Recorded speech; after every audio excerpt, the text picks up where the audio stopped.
Guérit TV Monde rouvre son antenne régionale de Parakou à partir du 1er août 2024. Pour toutes vos activités dans le Nord Bénin et autres renseignements, appelez le 00229 91 19 10 10. Guérit TV Monde, le leader des Web TV.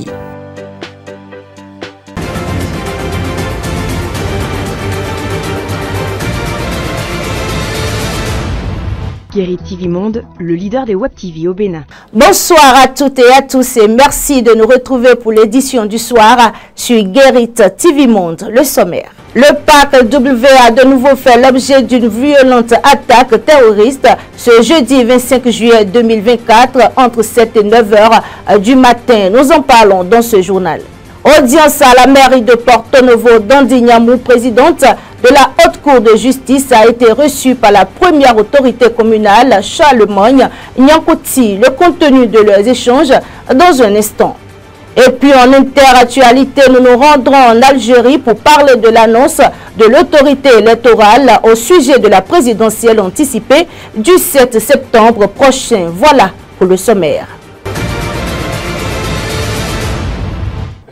À nouveau bonsoir et bienvenue. Attaque terroriste meurtrière dans le nord du Bénin ce jeudi 25 juillet 2024. Des terroristes ont frappé à Karimamon dans le département de la Liborie, plus précisément dans le parc W. Une attaque qui a coûté la vie à 12 militaires béninois défendant la patrie. Une information provenant de Libre Express. Dans un autre registre à présent dans la matinée de ce vendredi 26 juillet 2024, le maire de Porto Novo, Charlemagne Nyankoti, a reçu en audience la présidente de la Haute Cour de justice d'Andignamou avec Latifat Kouenou et David Yémé. Découvrons le contenu de leurs échanges. La présidente de la Haute Cour de justice d'Andignamou et sa délégation ont franchi ce vendredi 26 juillet 2024 le seuil de la mairie de Porto Novo pour une visite de courtoisie à l'autorité communale Charlemagne Nyankoti. Lors de mon élection, monsieur le maire et deux maires adjoints nous ont rendu visite. Ce que j'ai beaucoup apprécié puisque initialement j'entendais faire la visite de courtoisie au chef de terre, donc je fais la réciproque en venant rendre visite à monsieur le maire qui a bien voulu m'accorder cette audience et nous avons discuté des conditions d'aménagement du siège de la Haute Cour de justice sur place. Donc d'abord une visite de courtoisie, de remerciement pour toute l'attention que la ville de Porto Novo porte à la Haute Cour de justice et à l'ensemble de son personnel. Très satisfaite, c'est toujours un plaisir de rencontrer monsieur le maire et les membres de sa délégation. Cette visite de la présidente fait suite à celle du maire Charlemagne Nyankoti, effectuée le 9 avril dernier pour adresser les félicitations du conseil et accueillir la nouvelle présidente dans la ville capitale. Le maire Charlemagne Nyankoti est satisfait de la visite de son hôte. C'est toujours un plaisir en ma qualité de maire de recevoir une aussi haute personnalité de la République. Et comme vous le savez, Madame la Présidente de la Haute Cour nous a fait l'honneur de nous rendre visite suite à notre déplacement de la dernière fois après son élection. D'abord pour nous saluer en termes de visite de courtoisie, mais ça a été couplé d'une séance de travail pour aborder certains points liés à la Haute Cour de justice, notamment la mise à disposition de domaines qui doit permettre la construction de la nouvelle Haute Cour de justice, mais en même temps d'autres questions liées à un certain nombre d'éléments que je me réserve d'aborder ici. Mais toujours est-il que nous sommes très contents et très ravis d'accueillir la présidente de la Haute Cour. Bientôt, le terrain destiné à abriter le siège de la Haute Cour de justice sera déterminé et les travaux de construction seront lancés par la suite. C'est un phénomène qui a la peau dure et qui a pris de l'ampleur dans la commune d'Akplo-Misrété, plus précisément dans l'arrondissement de Vacon. L'installation des fils électriques a pris l'allure de toile d'araignée, une pratique qui n'est pas sans impact, mais qui semble visiblement ne pas inquiéter les concernés. Une équipe de la rédaction de Guérit TV Monde est allée faire le constat que voici. Avec les toiles d'araignée, ça peut créer beaucoup de dégâts. D'abord, il y aura des coups-circuits dans les maisons. Pourtant, le constat est palpable ici au quartier d'Amelokono dans la commune d'Akplo-Misrété. Des fils électriques désordonnés sont légion dans la zone, mettant ainsi la vie des habitants en danger. Une situation bien connue des autorités locales. On est en train de ranger puisqu'il y a beaucoup d'araignées, toiles d'araignées qui sont tombées par-ci par-là. Donc on essaie de les ranger pour que ça soit en bonne et due forme. Puisque s'il y a une phase qui retrouve une autre phase inconnue, ça peut aussi créer dysfonctionnement au niveau des compteurs. Bien sûr, de la même manière, si les toiles d'araignée tombent par terre et puis il y a eu l'eau pluviale comme ça, ça peut créer aussi des électrocutions au niveau des personnes comme ça. Quand il y a le vent, on voit que les courants sont coupés. Au passage des camions même, si les courants sont par terre, ça crée beaucoup de dégâts. Quand il y a la pluie, on constate toujours la coupure parce que les poteaux ne sont pas durs au sol, donc il y a la coupure. Après la coupure, les courants sont par terre, il y a même des enfants qui touchent à ça. En tout cas, ça a une fois créé des dégâts, on a constaté des cas de mort. À cela s'ajoutent des cas d'incendie enregistrés très souvent dû à des coups-circuits. Pour corriger ces problèmes, des actions ont été menées. Premièrement, on a essayé de parler avec ceux qui sont dans les quartiers afin de maîtriser les poteaux électriques avec des bons poteaux pour que les poteaux soient bien élancés afin d'éviter les dégâts des camions. Secondo, on a encouragé à ce que les poteaux viennent dans les quartiers et ces derniers temps, on a la présence de certains poteaux électriques dans certaines zones.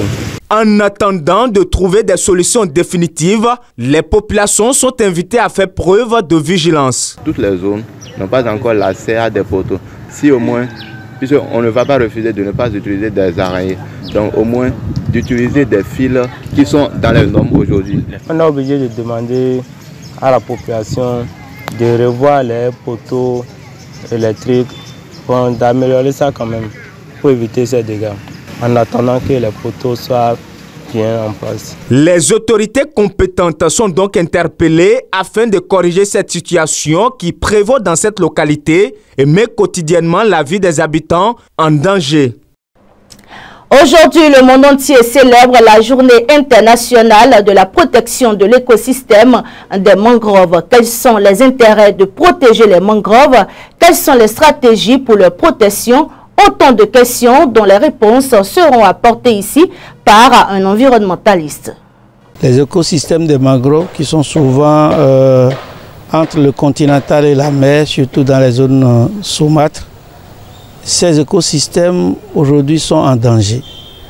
Alors que si nous prenons même notre situation actuelle face au changement climatique pour réduire les gaz à effet de serre, ces mangroves sont de véritables pièges à carbone qui permettent de réduire ce que nous avons aujourd'hui comme effet du changement climatique. Et aujourd'hui, ça serait dommage que nous puissions regarder de façon impuissante la disparition des mangroves sans rien dire.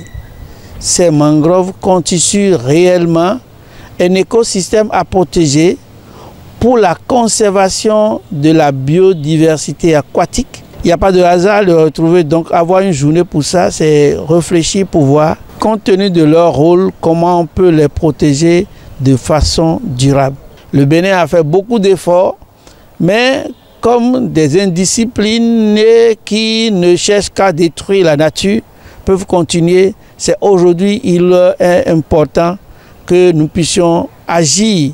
Les tests qui protègent ces mangroves, que ce soit au niveau local, national ou international. Et c'est la responsabilité de chacun, des communes jusqu'à l'État central, en passant par les simples citoyens que nous sommes. Nous devons savoir que ces écosystèmes sont d'une grande importance pour notre vie et de la génération après nous.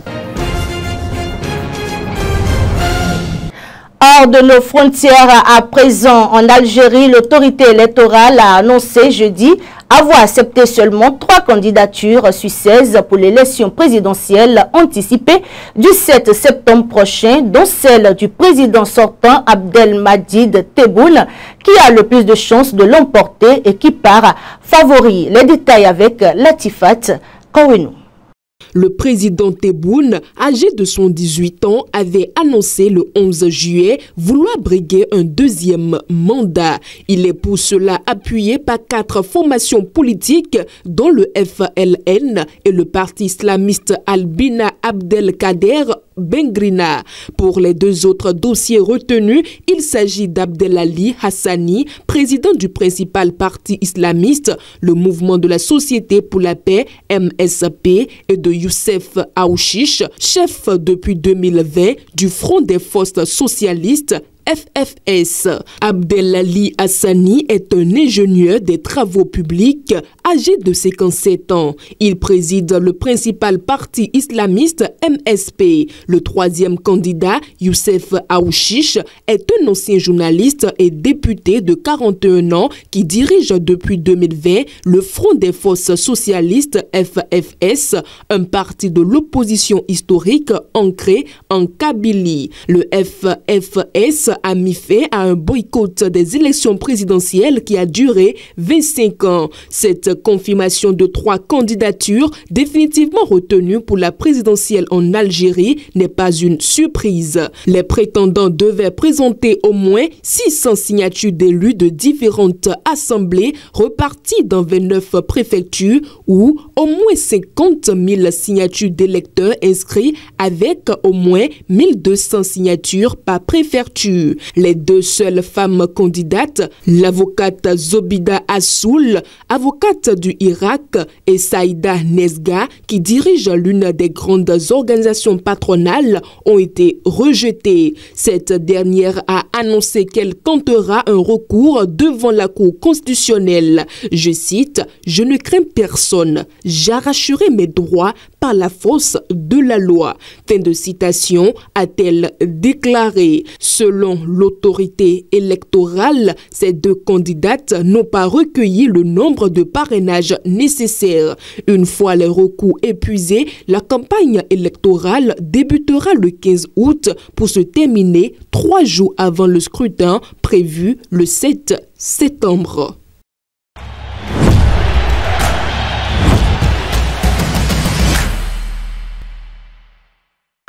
Une note sportive à présent, la polémique enfle après le match entre l'Argentine et le Maroc aux Jeux Olympiques de Paris 2024 dans le rang des joueurs ainsi que des supporters qui critiquent pour la plupart l'arbitrage et le comportement des supporters marocains. Anselme Orisha.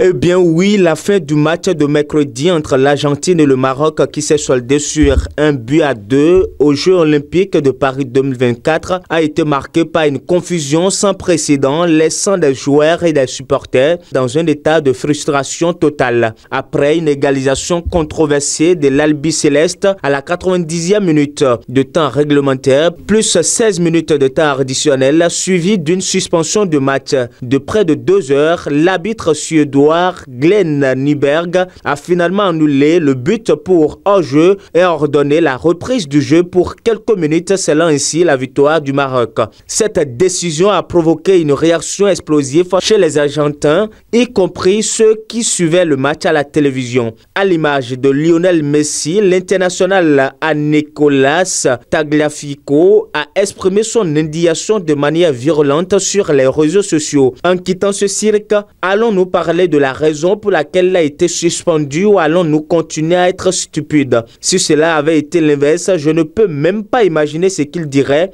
a asséné le défenseur de l'Olympique lyonnais dans un message posté sur son compte Insta et sur Twitter, en faisant donc référence au débordement des sporteurs marocains. La fin de la déclaration de Tagliafico laisse place à diverses interprétations et soulève des questions quant à ses intentions. Veut-il insinuer que l'Argentine est constamment suspectée de favoritisme et que si les rôles étaient inversés, les accusations auraient été plus sévères? Ou bien sous-entend-il que les Marocains se plaignent trop, suggérant que l'indignation marocaine aurait été encore plus brillante si la situation avait été en défaveur des Lions de l'Atlas? Ce sont là les questions posées par mon confrère Africa Foot. Quoi qu'il en soit, il n'est pas le seul à avoir réagi avec virulence après la rencontre. Le sélectionneur Javier Mascherano et son capitaine Nicolas Otamendi sont également sortis de leur gonds, tandis que la presse locale y voit un acharnement fomenté par la France